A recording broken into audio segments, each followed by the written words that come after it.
بسم الله الرحمن الرحيم الحمد لله رب العالمين والصلاة والسلام على عبده ورسوله نبينا وإمامنا محمد وعلى آله وأصحابه ومن تمسك بهدي المصطفى صلى الله عليه وعلى آله وصحبه أجمعين أما بعد. Last class we stopped at hadith number 251. Hadith that was narrated by Abu Hurairah radiallahu anhu, which is the last hadith in chapter 28 regarding straightening the rows. Now, hadith says, حديث أبي هريرة رضي الله عنه أن رسول الله صلى الله عليه وسلم قال: لو يعلم الناس ما في النداء والصف الأول ثم لم يجدوا إلا أن يستهموا عليه لاستهموا ولو يعلمون ما في التهجير لاستبقوا إليه ولو يعلمون ما في العتمة والصبح لأتوهما ولو حبوا. Narrated Abu Hurairah radiallahu anhu.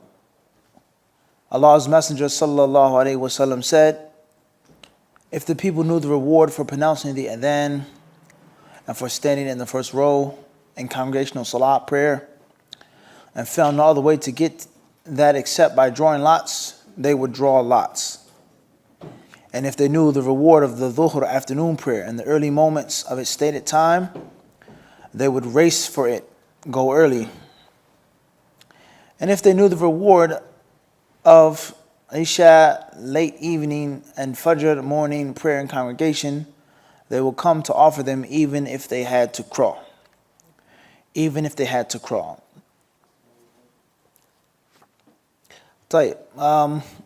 See, the translation has a bunch of brackets, a bunch of parentheses that take you in and out of reading through the intended meaning of the Prophet sallallahu alaihi wasallam. This hadith here doesn't say anything about straightening the rows,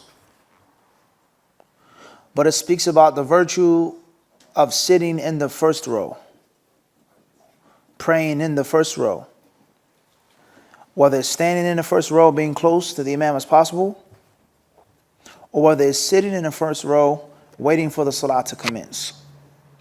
Hadith says, if the people knew the reward that was included, the reward that was entailed in the nida, the call, i.e. the adhan, making the adhan. Now, the virtue of the adhan and the virtue of the muadhin, as we previously explained.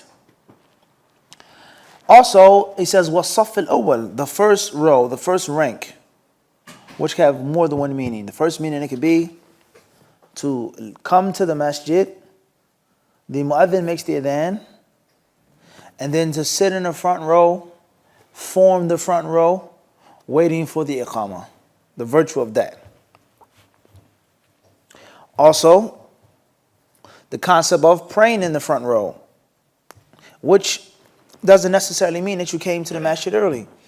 Whereas some masjids or some musallas for some prayers only have one row. So you could come to the masjid after the imam has made the takbir, or when the imam has already made the takbir, the adhan has been given, the iqamah is about to be given, and still catch the front row. And still what? Catch the front row.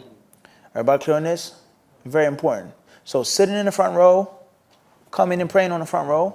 What's important is forming the row, making the row straight, sitting or standing. Tayyib? Khairan inshallah. So this hadith teaches us first and foremost the excellence and the superiority of the adhan. The excellence and the superiority of the adhan. You would write, if you were in a college of hadith, if you're stating two proofs that it's a good thing to be a mu'adhin. Give me two dalils, or three or five, or one, that it is a good thing to be a mu'adhin. You would say, عن أبي هريرة رضي الله عنه قال قال رسول الله صلى الله عليه وسلم لو يعلم الناس ما في النداء إلى آخر الحديث. Everybody understand this? طيب.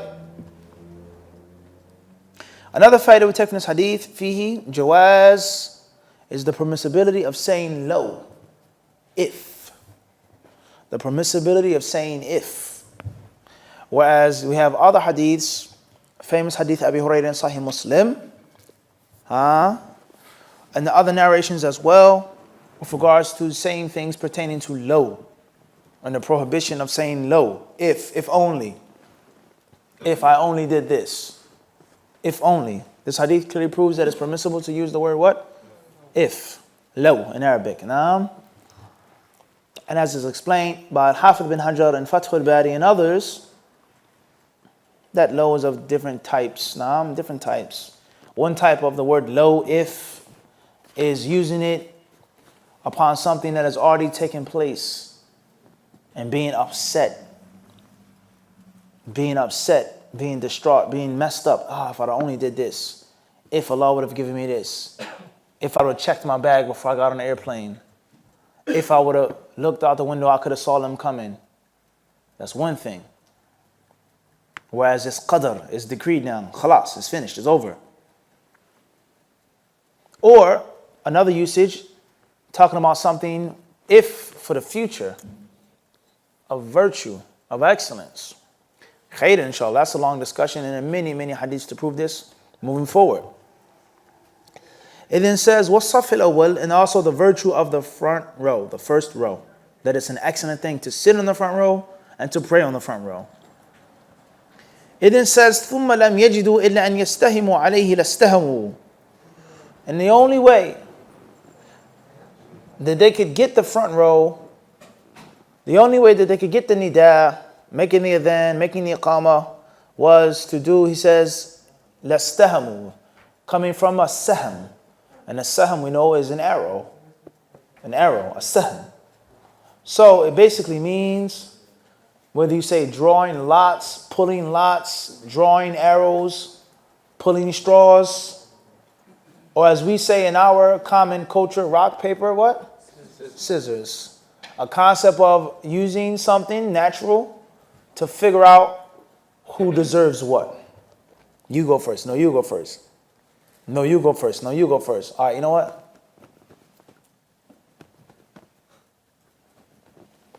Everybody understand this? I win. I bang your scissors. Tayyib? Rock, paper, scissors. Maybe, I don't know, perhaps this may be too much for the young generation today. Some of the young brothers like, what? Apple, Android, Galaxy, what? That's technology. I have a rock, paper, scissors app on my phone. Everybody understand this? Unfortunately, this is reality. But the brothers or the sisters before the age of the technological terror, you did things natural, in a natural way. Everybody understand this? You say what? Rock, paper, what? Scissors. Shoot. Everybody clear on this? Or certain cultures overseas, they may have straws, meaning like off of a plant, a stalk, a branch, some wheat, or these quills. Who goes first? Pick a quill. You pick this quill. He picks a second. He picks a third. He got the shortest quill. You go first. Everybody understand this? Or you got the longest quill. Out of this two, this is obviously, the turkey quill is what? Longer, wild turkey quill. Everybody understand this? Everybody clear on this or not? So that's what that means. Lutfi says, lastahamu. If there were no way for them to figure out who gets on the front row except for them doing this, that's what? They would do that. Everybody clear on this or not? Coming from sahm. And the alif, the sin, and the ta come before the what? The sin, the ha, and the what? Meme. Type. Moving forward. Or type the alif and the sin, and then the ta. Type. Moving forward. It says here, lastahamu. Naam. That part of hadith teaches us another concept, Lutfi, and that is that a concept of chance is not always haram in Islam. It isn't absolutely haram to deal or do something that pertains to what? Chance.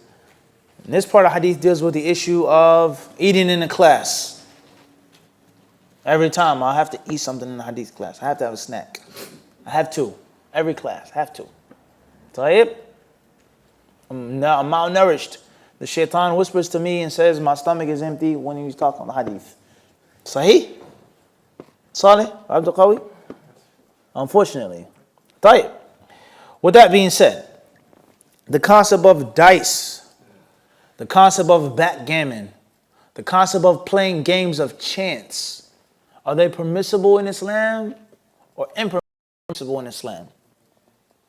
Whether it's an issue in which there's an actual hadith on, that's no discussion. The hadith is authentic, the meaning of it, the interpretation of it. Or an issue in which there's no hadith on. Or comparing other games of chance based off of the hadith on man la'iba bin nard. Okay, so we're not going to discuss that in detail, but just trying to show you the concept of observation and deduction, the concept of al-istinbat wal-istikhraj. It's how you take the fiqh rulings.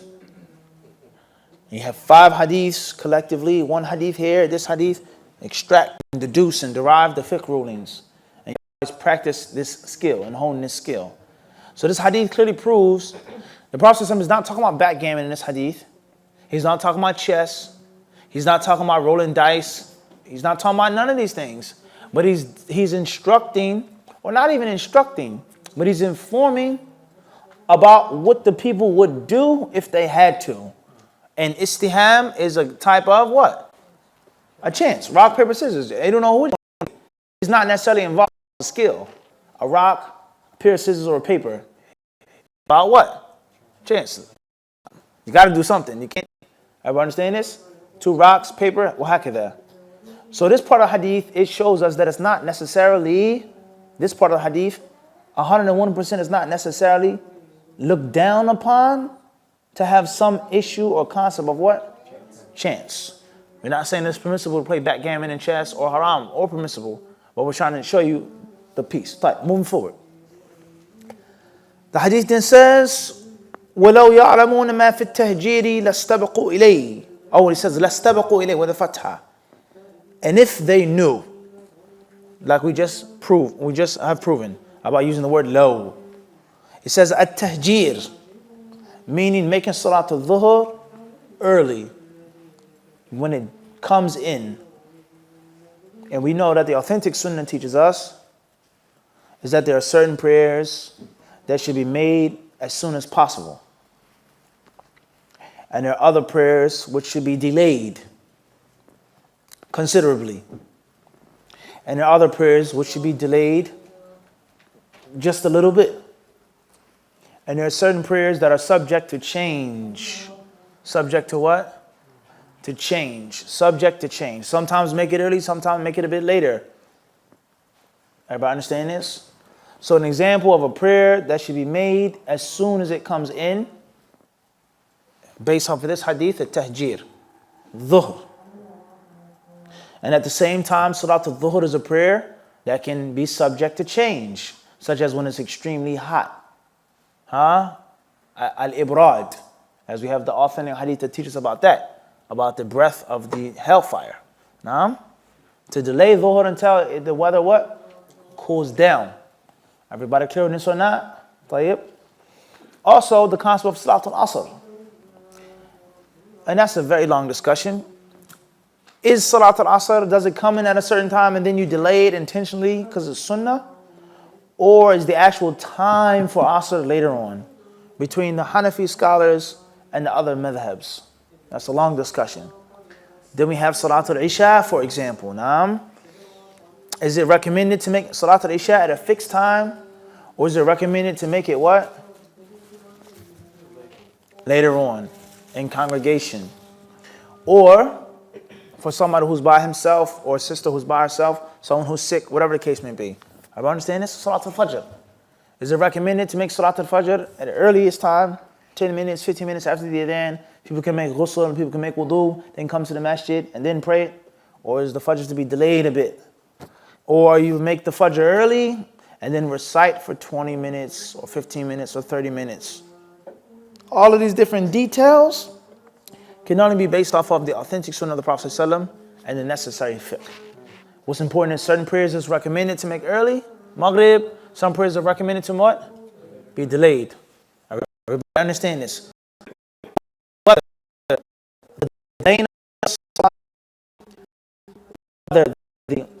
making it in its earliest time is based off of virtue or based off of the need of the people.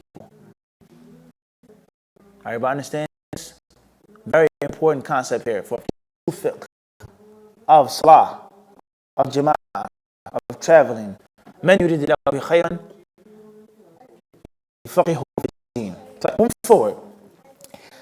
Hadith then says, وَلَوْ يَعْلَمُونَ مَا فِي الْعَتَمَةِ وَالصُّبْحِ لَأَتَوْهُمَا وَلَوْ حَبْوًا. If the people knew, لَوْ يَعْلَمُونَ مَا, it says ma. What is included? It doesn't mention the reward, the forgiveness, focus of those. Ordering those praying women who pray behind the men not to precede men in lifting their heads from prostration. I.e., the chapter heading means fi hal al-jama'ah, in congregation. In what? Congregation. I.e., this chapter heading shows us that we're going to study and learn that is from the sunnah of the Prophet ﷺ for men and women to pray in congregation. For men and women to what? Pray in congregation. So no one can come and say, no culture, no fatwa, no madhab, no this sheikh's bayan and this sheikh's kitaba and this and that, and say that men and women should never ever pray in congregation. Everybody understand this or not? Anyone, any person, any view. Clear on that? Secondly, the concept also shows us, Lutfi, that the men and women doesn't say they should, doesn't say that they have to, but it proves that it's permissible and lawful for them to pray in the same room as men. In the same room. And that a partition, a wall, a building is not what? Required. Maybe necessary in certain times, certain places, but it's not something that you have to do. And it's haram to have women behind you. You can't. Women have to be totally secluded. 101%. They're not to see the men not. Everybody understand or not? And what's meant by this chapter heading is, as we'll read, bidnillahi ta'ala, is it shows focus and concentration. Knowledge does not come easily. It shows what? Or what's meant by this is for women not to raise their heads until the men are sitting, so the women will not see the aura of men. So they will not see the parts of men. Whereas the Sahaba, when they prayed, they didn't necessarily wear pants. They didn't necessarily wear thobes or a qamis, a shalwar qamis or izar that was like how we wear today. Rather, if they had on an izar, they had on some type of qamis, they had on some type of jubba or this or that, so on and so forth, perhaps their private areas would be exposed. The clothing of today, people wearing underwear, everybody understand this? And things like this. Wasn't always like that in the past. Everybody clear on this or not? Your brother has on a thobe, pants, and underwear. Wasn't always what? Like that. Wasn't always like that.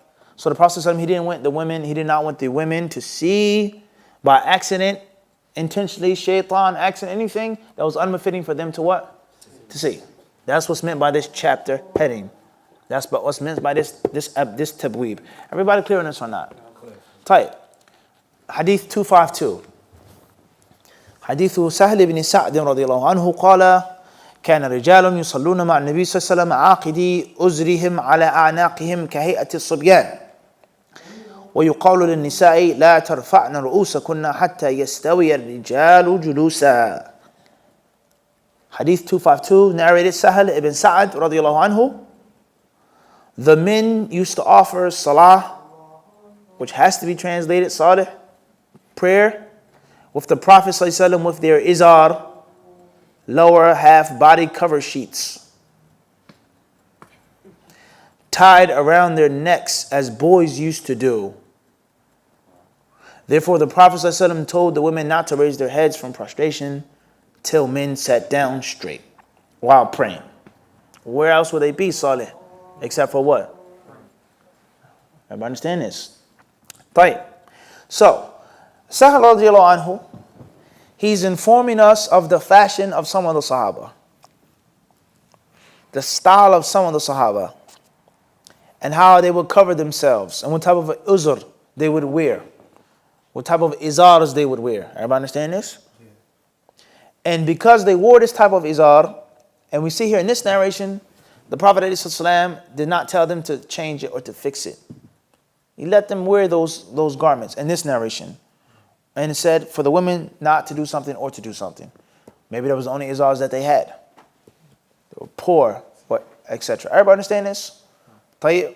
So now, as far as America or Canada, then many masjids that you go in, I don't know if I can say most, definitely not all, but many, maybe even most, women pray in a totally different room or building. Sometimes not just a partition or wall, but actual different what? Building, which is separate from the men above, below, and the list goes on. طيب. Now, first question is that permissible? Is that haram? Because we spoke on this before, I believe. The concept is the danger for a person to say that how the Prophet ﷺ and the Sahaba prayed with the women can't be done today in 2018. It can't be done. Because there's fitna, there's phones, there's fasad, there's widespread corruption, which there is, no doubt. The people's values have become totally degenerate, most, not all, most. Sexual perversion, sickness, free mixing, the list goes on. Type. So when we start using our minds and saying it's not enough, we have to make extra, we have to make precaution, which sometimes that's true in Islam. But obviously that is a very slippery slope, because that opens up the doors for all other things that we have to do more or extra, or even less. That was in the Prophet's time in which they had to do this. Not now. It's different. It's different now. Everybody understand this? There's the United Nations. The Jews and the Christians are not like how they were in the past. It's different. We have nations. We have borders. We have security. We have world government. It's not the same. So therefore, it's not mandatory with the hadith that says to do this and to say this and don't reply. La. Or hijab. You don't have to wear the hijab anymore. Or traveling without a mahram. Growing your beard, and the list goes on of problems that you now open up once you take this mantiq, this reason of it's not enough, it's not good enough, we live in different times, it's dangerous. Everybody understand this? Everybody clear? That's not how dangerous that what? That is.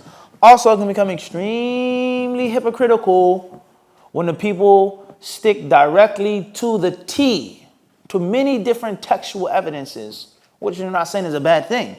But then comes the other evidences, then they have interpretation of fiqh as a deeper meaning. The ulama say, the people of knowledge say, the fuqaha say, yani kada kada kada.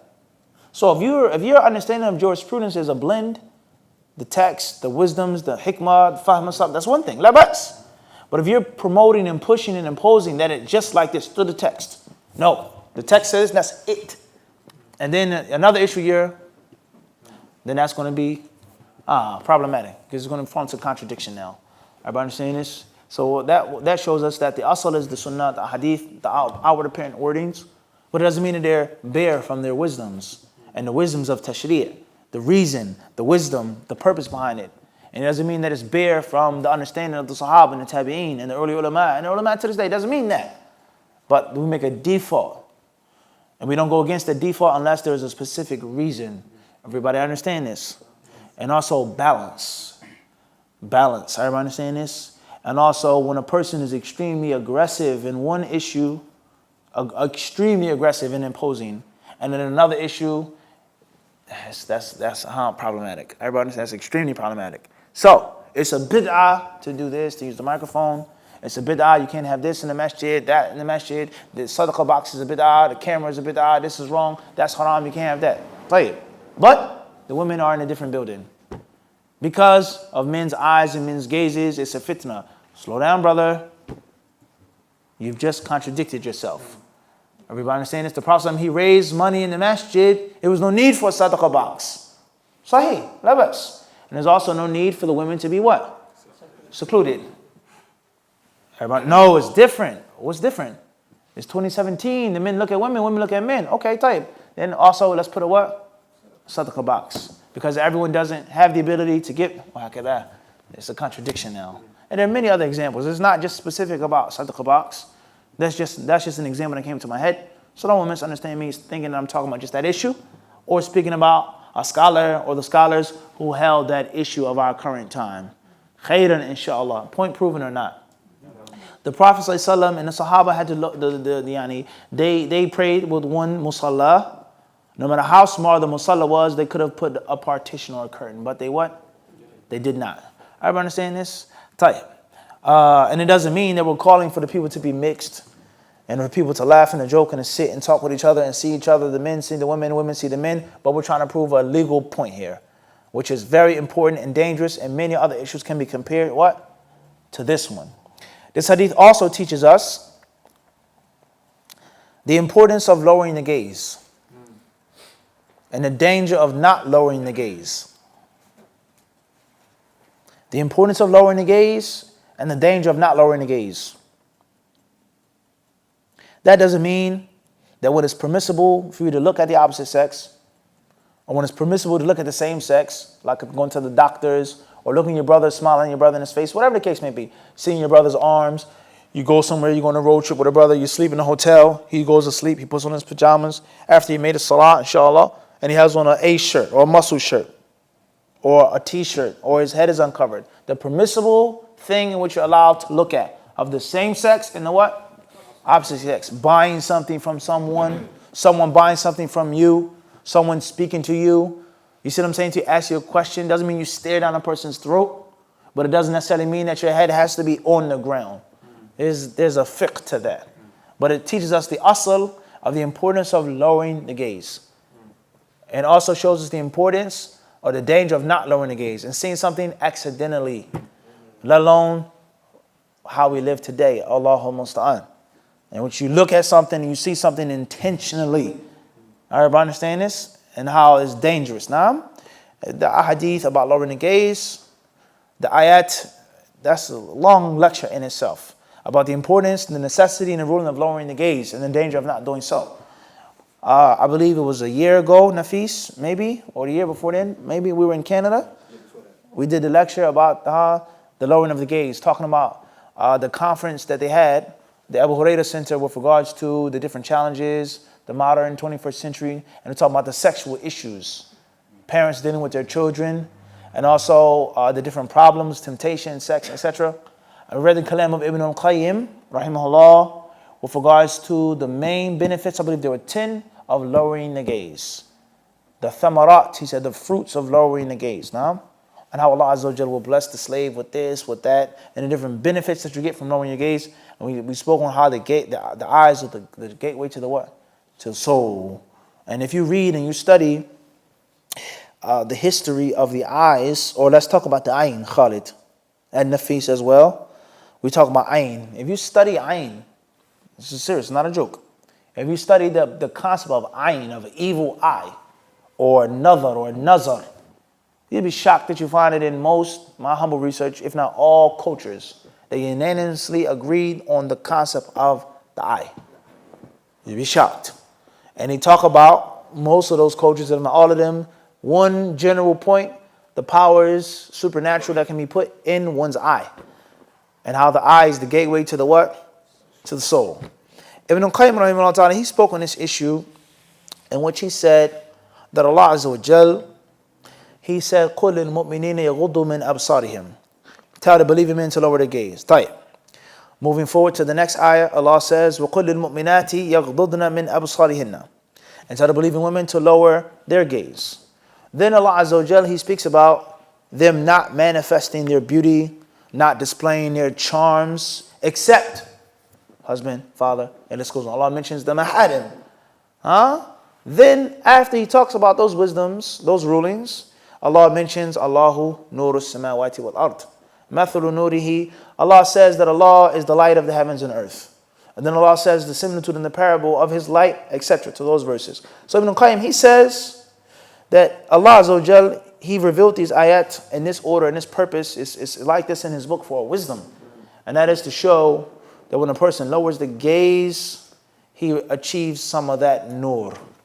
Similar to the concept of what you look at, what you see, what you watch, and how it has an effect on your heart and your mind, even when you grow up. Now we talk about psychology, the modern schools of psychology, psychologists, mental health, mental illness, and this goes on. That is based off of what? That. Why do you like driving so much? You love to drive with a dude. Something that you saw when you were younger. Something that you were exposed to when you were younger. Why is a person so brutal and aggressive and this and that? Why is a person soft-mannered? Why does a person love knowledge? Why do you love books so much? Why do you love... This is a reality of psychology, something that you saw or something that you were exposed to when you were what? Young. Everybody understand this? This is not the only aspect of psychology. It's much, much more, nor am I expert in this. For my little bit of reading in it, this is one of the main parts of it. They said everything you do when you're older is based off of what? Something. And it's not absolutely that far-fetched. Because the eyes, the gateway to what's inside. Something that you see. And that's why Allah Azza wa Jalla told us to lower the gaze. And also the rulings in Surah An-Nur as well, towards the end of the surah, about children. And when they grow older. And when they reach puberty, when they become adolescents, not entering upon your room, knocking, seeking permission, the time's not to come in for them not to see something. And now today in our modern culture, we have PG-13. We have rated R. We have this, sexually explicit. If you're under 18, this movie is for juniors. Everybody understand this? Because young people aren't supposed to see what? Certain things at that age where it can have a detrimental and totally dilapidating effect on the child before they're old enough to really plan and make proper decisions. Everybody understand this or not? There's wisdom in that. Everybody understand this? There's what? Wisdom's in that. Everybody clear on this or not? Tayyib. So that's from the fawaid we get from this hadith. And the fawaid from this hadith also shows us, as we previously said, that women in the time of the Prophet prayed in the masjid. Now we're going to get into the next chapter, which is going to be a major struggle with regards to the culture, the madhabs, and the list goes on. Moving forward, chapter 30. باب خروج النساء إلى المساجد إذا لم يترتب عليه فتنة وأنها لا تخرج مطيبة. حديث ابن عمر رضي الله عنهما عن النبي صلى الله عليه وسلم أنه قال: إذا استأذنت امرأة أحدكم إلى المسجد فلا يمنعها. حديث ابن عمر رضي الله عنهما قال: كانت امرأة لعمر تشهد صلاة الصبح والعشاء في الجماعة في المسجد، فقيل لها: لم تخرجين وقد تعلمين أن عمر يكره ذلك ويغار؟ قالت: وما يمنعه أن ينهاني؟ قال: يمنعه قول رسول الله صلى الله عليه وسلم: لا تمنعوا إماء الله مساجد الله. حديث عائشة رضي الله عنها قالت: لو أدرك رسول الله صلى الله عليه وسلم ما أحدث النساء لمنعهن المساجد كما منعت بني إسرائيل أو كما منعت نساء بني إسرائيل. Hadith or chapter 30 says, the going of women to the mosques, if it does not lead to fitna, trial or an affliction, etc. And a lady should not come out scented. And a lady should not come out scented. It says, Babu khuruj an-nisa ila al-masajid. It says women going out to the masjids. I.e., يعني باب جوازي خروج النساء إلى المساجد والجوامع. The permissibility of women going to mosques. The permissibility of a woman going to the mosque. Is it mandatory? La. Recommended? Perhaps, maybe. But at least, for sure, it's permissible.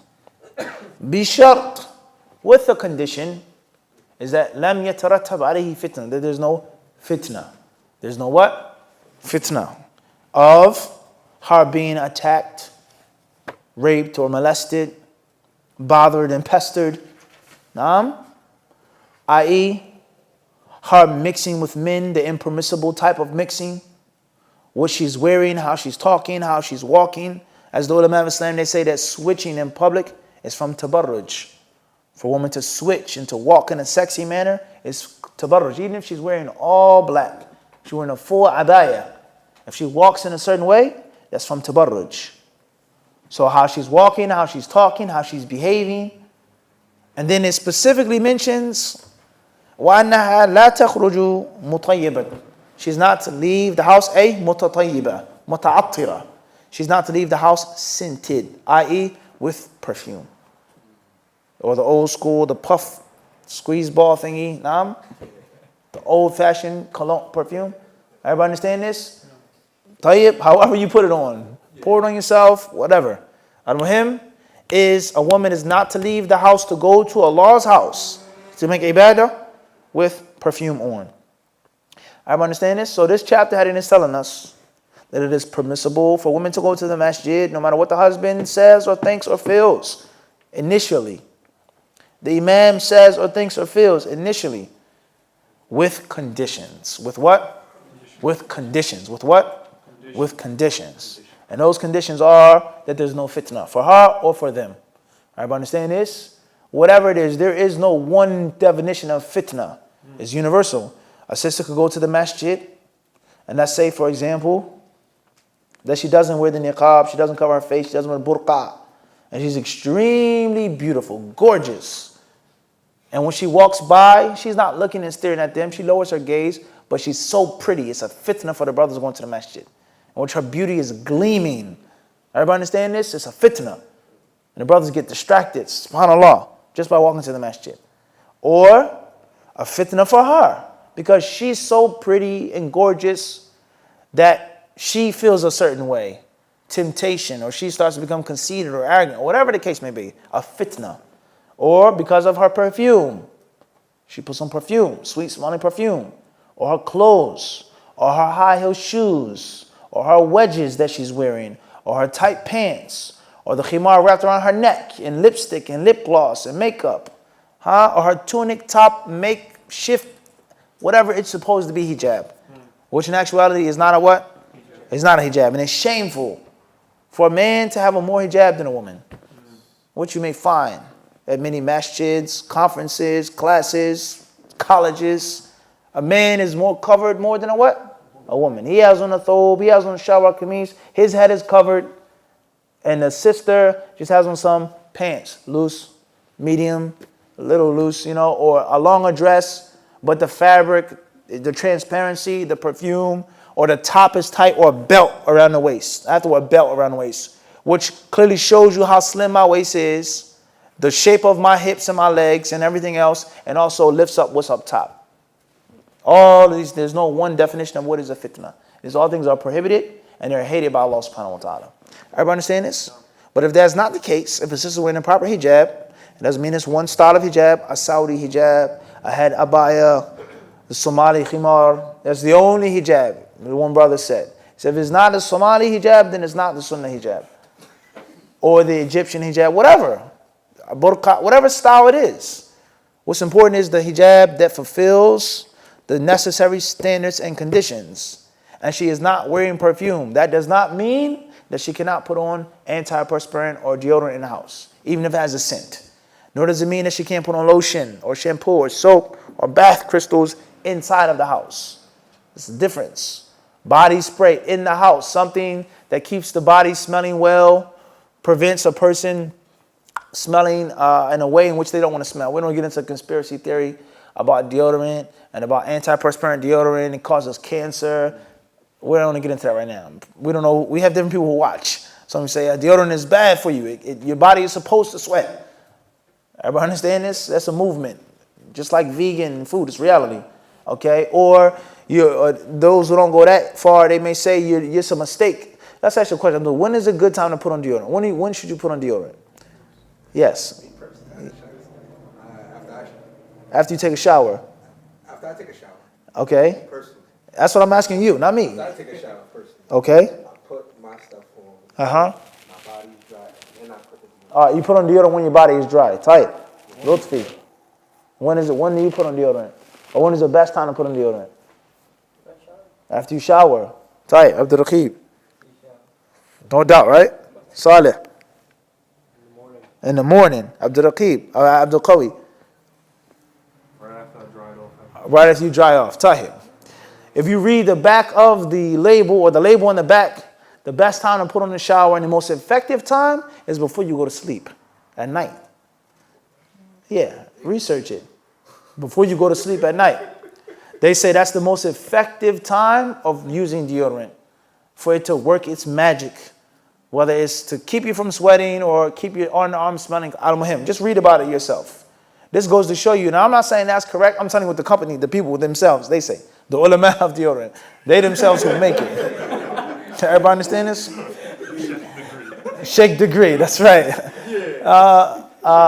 Brute, Tom's, natural, etc. Right? Everybody understand this? Ladies' secret. Hey, brother, that's your personal business. What's important is, shake degree, that was the best one so far.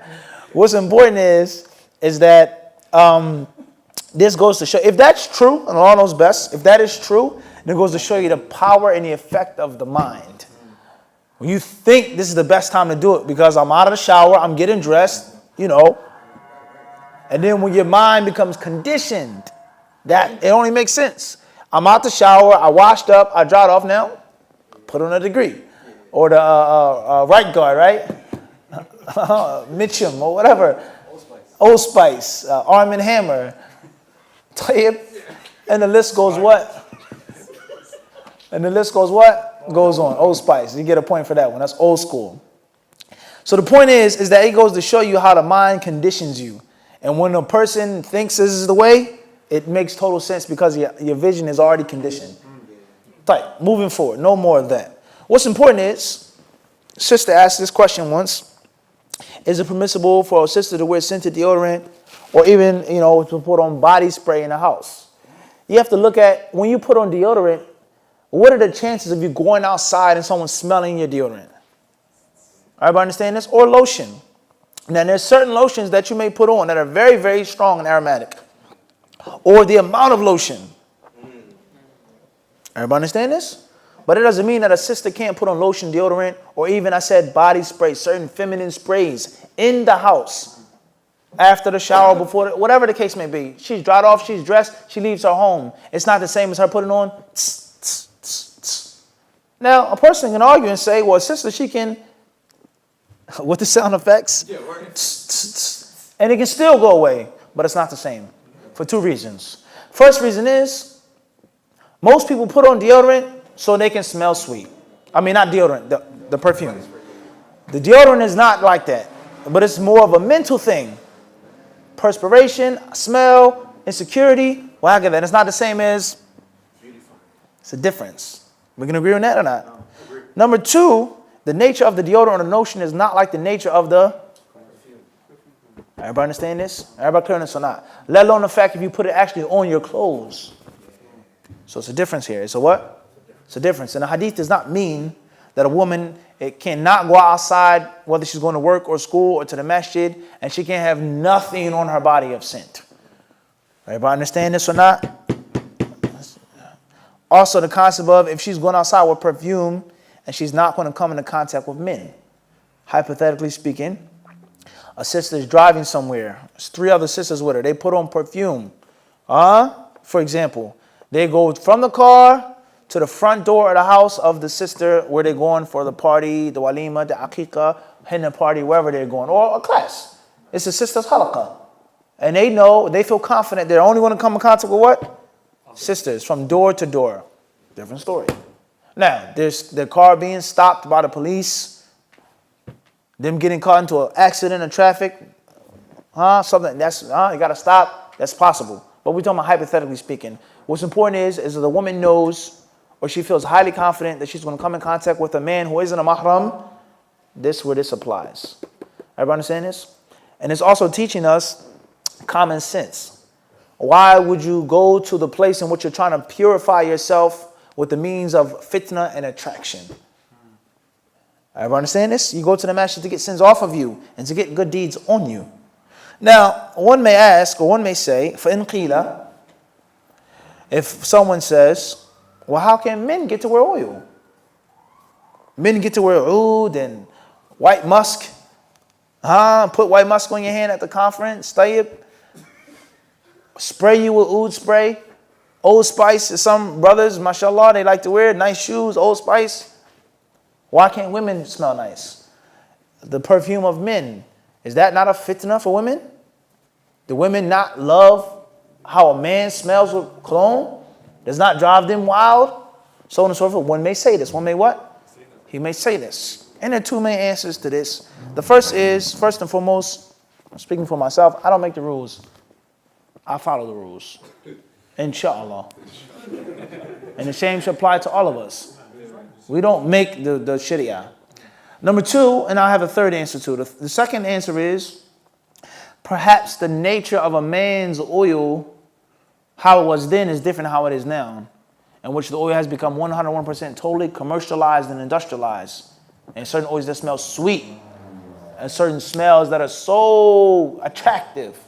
But that's not really a strong answer like that. Because there are narrations, the Prophet talks about musk, selling musk. Aisha radiallahu anha, she says, Kuntu utayyibu Rasulullah sallallahu alaihi wasallam, I will put the tayyib on the Messenger of Allah sallallahu alaihi wasallam before his ihram. And when he came out of the ihram, it says, فَيَنْدَخُ طِيبًا, and it will be aroma. So that's not necessarily that strong. Thirdly is, we live in the age, Adam, the problematic age of everything has to be logical, everything has to be explained, everything has to suit what's politically correct, and men and women are 101% equal. That's the age in which we live, unfortunately. What does this hadith mean? Women are deficient in intellect and religion. What does this hadith mean? What does the Quran say when it says beat your wives? How can a woman have to seek permission? A woman. That's how we live, in which everything is what? Equal. So if men can wear oil and women can't wear oil, then that's automatically unfair and unjust. This is the pit that we've dug for ourselves. We've dug our own graves, living in Western countries, loving and befriending the kuffar, fearing the kuffar, begging the kuffar, having the kuffar be the ones who develop our natural resources. The kuffar armies protecting us. And the list goes on and go too far, no political issues. But it's a reality.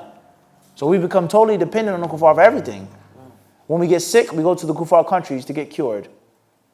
We want education and advancement, we send our children to the Western countries. And obviously, I'm from America. I'm speaking as if I'm living in the Middle East, in Saudi Arabia or Yemen, or wherever I come from, Jordan, Egypt, wherever.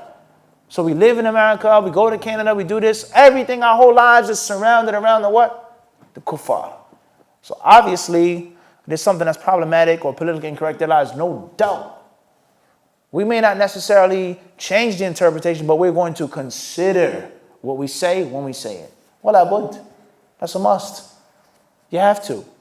And then we get into the other problematic issue of dawah in America, dawah in the MSAs, dawah in college.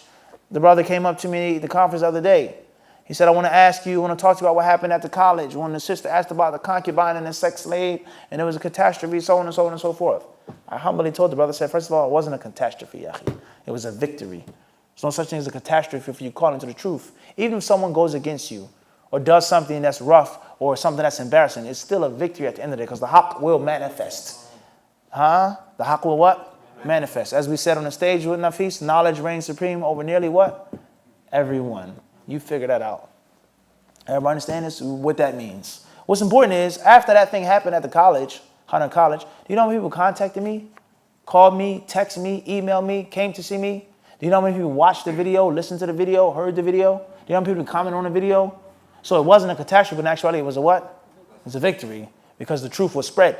And the people got the chance, the opportunity to ask more questions about the issue. And as I told the brother, I said, first and foremost, I wasn't there debating about my position. I have no position on something that's in the Quran. Well, what is wrong with you? And what's wrong with her? What is wrong with them? I don't make up the what? We just follow them. Everybody understand this? However, do you think the interpretation, or not even interpretation, I mean, the ruling of jihad, or al-wala wal-bara, or concubinage, do you think these things will be interpreted the way they are now if things were different 100, 200, 300 years ago? In which the Muslims lived in their own lands, had their own armies, had their own resources, had their own medical development. Do you think it will be the same, Salih? Of course it wouldn't. Because there's no need to twist and to bend and to what? Water it down unless you're trying to appease someone and make it acceptable and appealing to someone. So this is one of the huge problems of today, of the concept of Muslims living as minorities, Muslims living as majorities, but the kuffar protect them, take care of them, look after them. They tell them what to do. They dictate policy, political, do this. Put him president, take him out. Put this person as king, get rid of this one. It's unfortunate. That's a musibah. Unfortunately, it has befell us, the Muslims today. Moving forward. So the concept of a man wearing perfume or cologne and a woman not wearing perfume and cologne is the rulings of Allah Azza wa Jal and His Messenger. Moving forward, it says here, Hadith 253, narrated Ibn Umar radiallahu anhuma. And why doesn't it say bin Umar? It's an inconsistency in the translation style. Whenever it is Abdullah ibn Umar, we always find in English it says Abdullah ibn Umar, correct? But if Sahel or this one, they say bin Umar, bin Sa'd, bin. Everybody understand this? No. We good again. Are you sure? You willing to go in there with the Lutfi? Jazakallah khairan. طيب, moving forward. It says, narrated Ibn Umar radiallahu anhuma, the Prophet ﷺ said, if the wife of any one of you asks permission to go to the mosque, he should not forbid her. فَلَا يَمْنَعْهَا. Hadith 254, narrated Ibn Umar radiallahu anhuma, one of the wives of Umar bin al-Khattab.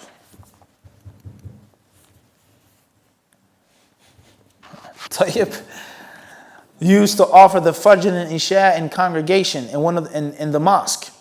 She would ask why she had come out for the prayer, as she knew that Umar disliked it and he has great ghira. It says here, self-respect. She replied, what prevents him from stopping me from this act?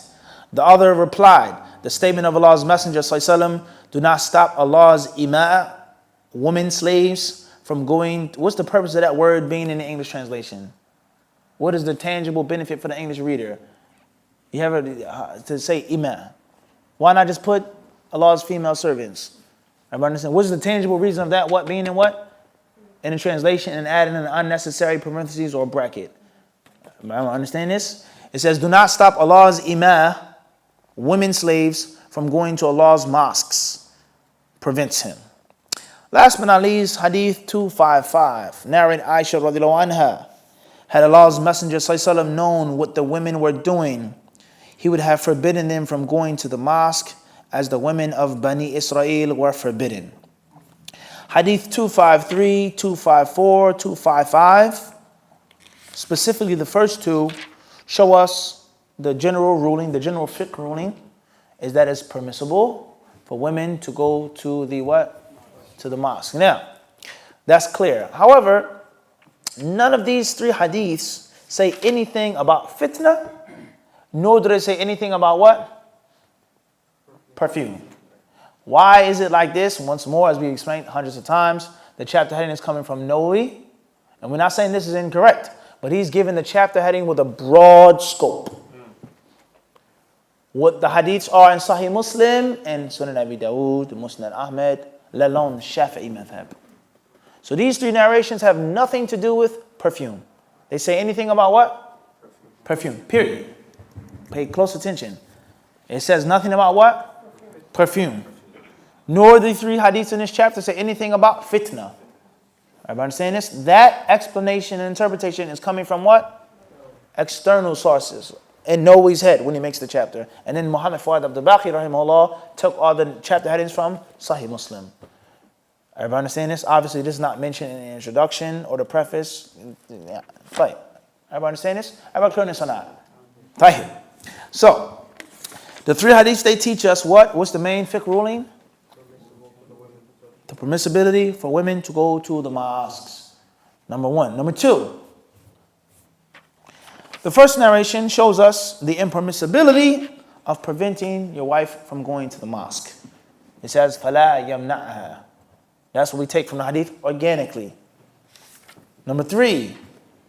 Those are the main two rulings. Where does the concept of perfume come from? That comes from other narrations, which we're not going to mention right now, which are not found in the Sahihain. And as we also explained before for the Tulab al-Ilm, in English and in Arabic, whatever level of student of knowledge you are or aspiring to be, studying the hadith from Bukhari and Muslim is an excellent starting place. And it's an excellent ending place and finishing place, but it is on no account sufficient for everything. We've explained this because all hadiths about the rulings cannot just be found in what? Bukhari and Muslim. So that goes to show you the weakness of those who say, you know what, it's so much controversy. This hadith, Sahih, Da'if, Albani, Fulan, Imam Ahmad, Ibn Jawzi, just say Sahihain. That's false. That's what? That's false. And it's insufficient. Everybody understand this? These hadiths don't say anything about what? Perfume or fitna. Everybody clear on this or not? Tayyib. Are there hadiths about perfume? Without a question. Without a question, but not in the Sahihain. Everybody understand this? The concept of fitna is not mentioned here in the Sahihain. That's extracted from other verses from the Quran. Other hadith, let alone common what? Sense. Now one may say, well, what about a man going to the masjid? He shouldn't go to the masjid, or he shouldn't be allowed to go to the masjid if there's fitna. We say, without a doubt. But the fitna of a man is not like the fitna of a woman.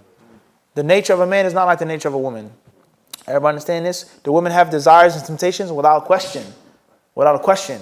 But the general rule that most people can agree on is that of a woman is a bit different. Let alone the nature of the man and the woman and their responsibilities, their status. And that's very problematic as well. The concept of feminism, the surging tide of this movement, of that movement, all of these things, whether we know it or not, whether we realize it or not, whether we acknowledge it or not, have had an effect on our tasawwur, our conceptualization of life. There's no doubt about that. Everybody, there's no what? Starting first and foremost with the issue of polygamy. It's unfair. How can you have more than one wife? Let me have another husband. Everybody understand this? And the list goes on. Why can't a woman be any man? Why can't a woman be this? Why can't a woman be that? Everybody understand this? We said the natural nature of the what? Of the body, of the mind, of the spirit. And even some non-Muslims, many of them who acknowledge this. They say men are from what planet? And women are from what? Venus. Totally polar opposites mentally and spirit. How can everybody see the point I'm trying to get to? So how can you say that they are exact? And that's we have to be careful of this. Right. Moving forward. Hadith clearly says, now listen carefully to this hadith, and perhaps we'll suffice ourselves with this tonight. It says here, hadith 253, is that إِذَا اسْتَأْذَنَتْ. It says when a woman makes istidhan, when she seeks permission. Can I go to the mosque? Zoj. Can I go to the mosque? Maybe your wife may call you by your first name, depending on your relationship with your wife, depending if your wife is upset with you. When she's in a good mood, she calls you honey. When she's in a bad mood, she calls you by your first name, Adam. Not all women are like this, but this is well known. I'm making this up, Shaykh Khan? Definitely not. Tayyib? She says Adam. Not Adam in Arabic, Adam, like in English. Can I go outside? Everybody understand this? She says, yeah, Adam. She says it with the fusha. It means she's what? Radiyatun. She's pleased with you. Everybody understand? She calls you by your kunya, Abu Naila. It's not the same as Nafis. Let alone calling you this, that. Everyone of affectionate terms. What's important is, she says, can I go to the masjid? She seeks your what? Your idhin. You say, bi-idhnillah. She seeks your idhin. Tayyib? The Prophet says, فَلَا يَمْنَعْهَا. Don't stop her. So, due to the fact that we have two different things now, two different issues in this hadith, pay close attention. The first issue is seeking permission. When you seek permission, what does that prove? Respect and authority. Type authority and or it's one. Allahu Akbar. You remember that you get married, huh? He said there's one captain to this ship. It sounds good now, huh? Inshallah, huh? Your wife says, sure. There's what? One captain to the ship. Sahih. Tayyib. Khair, inshallah. What else does this prove? The wife has to obey the husband. Getting closer. You remember the game, hot potato, cold potato? You're looking for something. You remember, anybody remember this game? You guys, oh man, it make me feel like an old man. You know, hot potato, cold potato? You look for something, you say, getting hotter, getting hotter, getting hotter, getting colder, getting colder. Maybe we have the hot potato, cold potato on the what? The app. Allah Mustaan. Tayyip. Hot potato, cold potato. Salih is not 100% right yet, but he's getting what? He's getting warmer than the other answers. It's something else. Fadl, Adam. She's supposed to be in the house. That's from that, because she's asking to go out. The asl is that she's in the house. Tayyip. There's something else though. Hada huwa. He has the right. You say hot potato, you found it. Tayyip, or you found him, huh? Tayyip. He has the right to do what? To tell her no. Due to the sheer fact that you seek permission. Can I come in? Meaning I have the ability to do what? No. Everybody clear on this? Even though some brothers maybe just barge in your house anyway. Everybody understand this? Tayyip? Everybody clear on this or not? Can I get some? Can I get some of that? I can say what? No. Everybody understand this? So that's one issue. The next issue, listen carefully to the hadith. It clearly says, فَلَا يَمْنَعْهَا. He should not say no. He shouldn't prevent her. Totally opposite. So the Prophet says, don't tell her no. And the first part says that she has to seek permission. So, some of the ulama of Islam, they say is that a husband does not have to allow his wife to go. But it's a good thing. It's recommended. Due to the fact that she has to ask permission. He has the haqq. And other ulama, they say the hadith means the opposite, that when she does ask, and there is no other prior responsibility, and there's no fitna, no perfume, this and that, then he what? It's haram for him to say no. You understand? This is fiqh sunnah, yani fiqh al-hadith. I understand. We're going to stop here, whereas we had a long class tonight. Allah subhanahu wa ta'ala surely knows best. Hopefully, by Allah's mercy and grace, tomorrow night we'll finish the explanation of the rest of the chapter. Wallahu a'lam.